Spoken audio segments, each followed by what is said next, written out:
అందరికీ నమస్కారం. అస్సలాము అలైకుం రహమతుల్లాహి బర్కాతు. మిత్రులారా, 1999లో నేను రాజకీయాల్లో అడుగుపెట్టాను. మా పెద్దాయన డాక్టర్ డి రామానాయుడు గారి కోసం. ఎందుకంటే నేను చైల్డ్ ఆర్టిస్ట్ తర్వాత నేను మళ్ళీ ఒక వయసు వచ్చిన తర్వాత నాకు అద్భుతమైన అవకాశం ఇచ్చి ప్రేమ ఖైదీ అనే సినిమాతోటి మళ్ళీ నా కెరీర్ స్టార్ట్ అయింది చైల్డ్ ఆర్టిస్ట్ తర్వాత.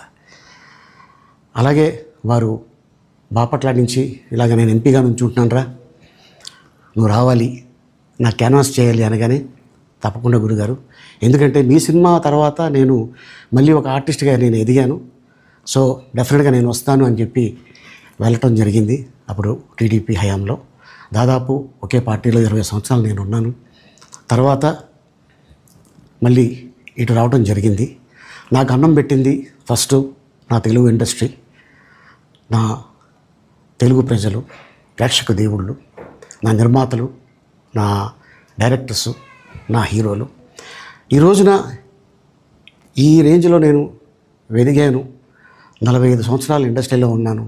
దాదాపు 1200 సినిమాలు పైచిలుకు యాక్ట్ చేయడం జరిగింది. 6 భాషల్లో యాక్ట్ చేయడం జరిగింది. ఓకే, నేను దయాగుణం ఉంది, భగవంతుడు ఇచ్చాడు కాబట్టి నాకు రాజకీయం తోడైతే కొద్దిగా 10 మందికి నేను సహాయపడగలను అనే ఉద్దేశంతో రాజకీయాల్లోకి వచ్చాను తప్ప రాజకీయాలు చేయాలని రాజకీయాల్లోకి రాలేదు. ఇండస్ట్రీ నాకు ఇంత మంచి లైఫ్ ఇచ్చింది, నేనేం చేస్తే బాగుంటుంది అని నలుగురిని చూసి నేను ఒక ట్రస్ట్ పెట్టుకున్నాను మా నాన్నగారి పేరున. దాదాపు 16 సంవత్సరాలు అవుతుంది నేను ట్రస్ట్ పెట్టుకొని. ఏ రోజు కూడా, ఈవెన్ దో కోవిడ్లో కూడా ప్రతి నెల వాళ్ళకి 1000 రూపాయలు నేను సాయం చేసేవాడిని.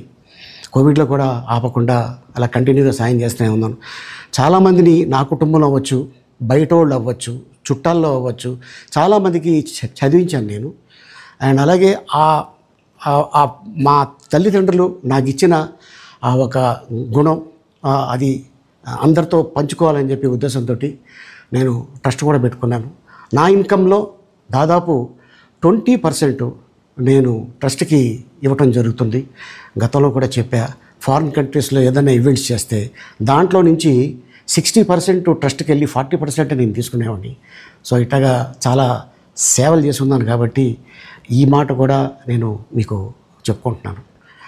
అండ్ అలాగే నేను వ్యక్తిగతంగా ఎవరి మీద ఏ పార్టీలో ఉన్నా కూడా నేను నా పార్టీ గురించి నేను పొగుడుతాను, అక్కడ ఉన్న వ్యక్తి ఎమ్మెల్యే క్యాండిడేట్ గురించి నేను పొగుడుతాను, నా నాయకుడిని నేను పొగుడుతాను తప్ప ఎప్పుడు ఎవరిని కూడా ఒక మాట అంటాం కానీ వాళ్ళ లైఫ్ గురించి కానీ వాళ్ళ పర్సనల్ లైఫ్ గురించి కానీ ఎప్పుడు కూడా ఏ వేదిక మీద కూడా మీరు వెతికినా కూడా దొరకదు.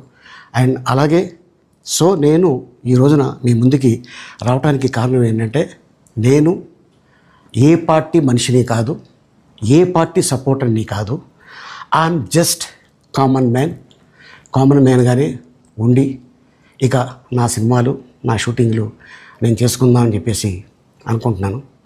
That's it. ఈ మాట చెప్పడానికే నేను మీ ముందుకు వచ్చాను.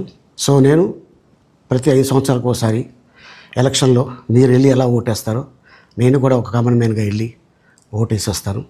సో రాజకీయాలకి స్వస్తి, గుడ్ బై.